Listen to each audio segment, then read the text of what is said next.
Hello అండి, welcome to RR Automobiles Kakinada అండి. చాలామంది కార్బన్ క్లీనింగ్ చేయించుకుంటే ఏదైనా సైడ్ ఎఫెక్ట్స్ ఉంటాయా, కార్బన్ క్లీనింగ్ చేయించుకుంటే అందరికీ రిజల్ట్ వస్తుందా అని అడుగుతున్నారు. కార్బన్ క్లీనింగ్ చేయించుకోవడం వల్ల ఎటువంటి సైడ్ ఎఫెక్ట్స్ ఉండవండి. అలాగే 100% రిజల్ట్ కూడా వస్తుంది. ఎందుకంటే మన హెడ్ ఎప్పుడైతే క్లీన్ అయిందో ఇంజిన్ అనేది మనకి ఇంజిన్కి ప్రెజర్ తగ్గి ఇంజిన్కి లోడ్ తగ్గిపోతుందండి. ఎప్పుడైతే మన కార్బన్ పార్టికల్స్ బయటకు వచ్చేస్తాయో ఇంజిన్కి లోడ్ తగ్గి ఇంజిన్ ప్రెజర్ ఫీల్ అవ్వకుండా ఆ లోడ్ తగ్గడం వల్ల ఇంజిన్ లైఫ్ అనేది పెరుగుతుందండి. అండ్ అలాగే ఇన్స్టెంట్ పికప్ వస్తుంది, మైలేజ్ పెరుగుతుంది, వైబ్రేషన్ తగ్గుతుంది, మీకు వెహికల్ స్మూత్ అవుతుంది కంప్లీట్గా.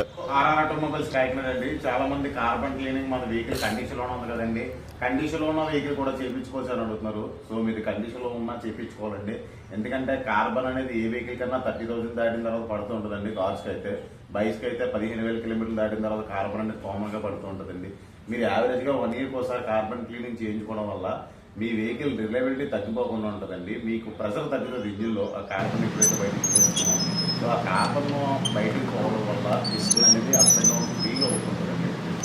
పిస్టన్ అంతా ఫ్రీగా అప్ అండ్ డౌన్ అవుతుంది. మీ వెహికల్ రిలయబిలిటీ తగ్గిపోకుండా ఉంటుంది. అలాగే బోర్కు రాకుండా ఉంటుందండి. బోర్కు రాకుండా ఉండాలంటే ఖచ్చితంగా మీరు 1 ఇయర్కి ఒకసారి కార్బన్ క్లీనింగ్ తప్పనిసరిగా చేయించుకోవాలండి. మీ దగ్గరలో ఉన్న కార్బన్ క్లీనింగ్ సెంటర్కి వెళ్ళి మీరు కార్బన్ క్లీనింగ్ చేయించుకోవచ్చు. మన దగ్గరికి వచ్చినా నో ప్రాబ్లం అండి, 100%